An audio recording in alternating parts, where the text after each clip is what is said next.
সীমান্তবর্তী মালিদহ গ্রাম। এই গ্রামের ছোট ছোট ছেলেমেয়েরা পুকুরের জলে মাছ ধরছে। অনেক মাছ ধরেছে। এখানকার জমিতে ধান, পাট, নানা রকম সবজি চাষ করে। কিছু কিনতে হয় না। এই গ্রামটার নাম মালিদহ। এখানের মানুষের উদয়স্ত কাজ করে। বাঁশঝাড় থেকে বাঁশ কেটে নিয়ে ঘরের বেড়া দেওয়া হয়। রজনীগন্ধা ফুলের চাষ করেন। সীমান্তের কোলে একটা বাড়ি, টিনের বেড়া ও চাল। খেতে পাট লাগিয়েছে। এই পরিবারের একটি পুকুর আছে, তাতে মাছ চাষ করে। বর্ষার জলে মাছ ভেসে যায়।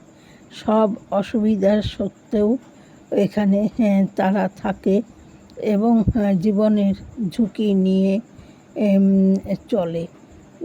তা এরা মানে আনন্দেই দিন কাটায় এবং অতিথি এলে তাকে মানে আপ্যায়ন করে তাদের সাধ্যমতো। খুব সুন্দর এই মানুষজন।